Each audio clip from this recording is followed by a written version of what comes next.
La fierté de la reine envers son fils, le prince de Galles, et son petit-fils, le prince William, peut révéler une cohésion et une proximité accrue entre les trois membres supérieurs de la famille royale.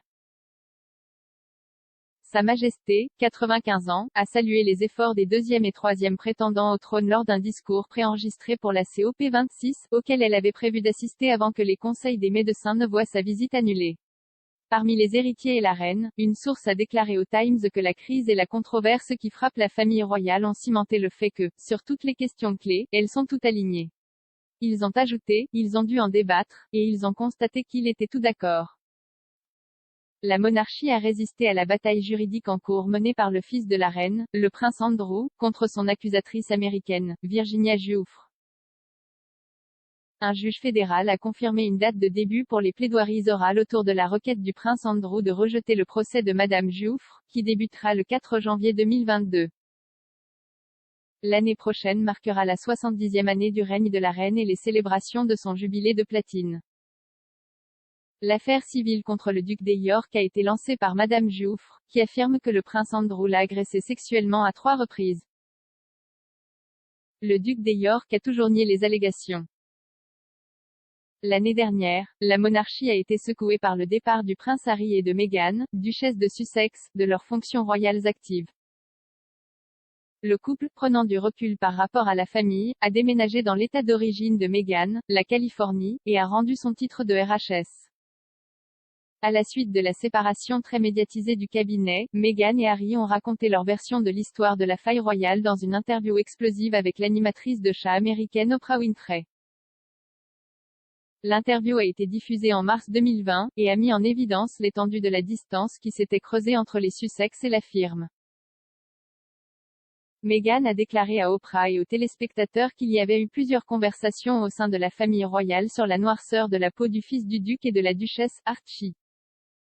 Meghan a déclaré, pendant ces mois où j'étais enceinte, il y avait des inquiétudes et des conversations sur la couleur de sa peau à sa naissance. Elle a précisé que le prince Harry avait entendu ces conversations et lui avait transmis l'information. Ni Meghan ni Harry n'ont révélé quel membre de la famille royale avait fait ces commentaires.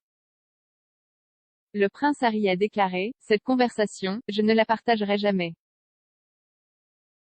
Il a ajouté, à l'époque, c'était gênant, j'étais un peu choqué. Le palais de Buckingham, répondant aux allégations, a déclaré dans un communiqué, toute la famille est attristée d'apprendre à quel point les dernières années ont été difficiles pour Harry et Meghan. La déclaration a déclaré en réponse aux allégations faites dans l'interview que les souvenirs peuvent varier, mais que les problèmes seront abordés en privé. Le prince William n'a pas tardé à repousser les allégations de racisme, déclarant, nous ne sommes vraiment pas une famille raciste. Les dernières semaines et les derniers mois ont vu William, 39 ans, assumer des fonctions accrues, ainsi que d'autres membres éminents de la famille royale. Le programme chargé d'engagements royaux du duc suit le déménagement de son frère aux États-Unis et le profil bas du prince Andrew a maintenu son différend juridique en cours. Les problèmes de santé de Sa Majesté ont également vu ses proches prendre le relais des engagements royaux à sa place. Le duc et la duchesse de Cambridge ont assisté à la conférence des Nations Unies sur le climat à Glasgow aux côtés du prince de Galles, 72 ans, et de la duchesse de Cornouailles, 74 ans, après que la reine eut été invitée à se reposer et à ne faire que des apparitions royales virtuelles. Les éloges de Sa Majesté sur le travail de plaidoyer de son petit-fils sur le climat comprenaient sa récente organisation des premiers Earthshot Awards, qui ont eu lieu le mois dernier à l'Alexandra Palace de Londres avec une liste d'invités étoilés.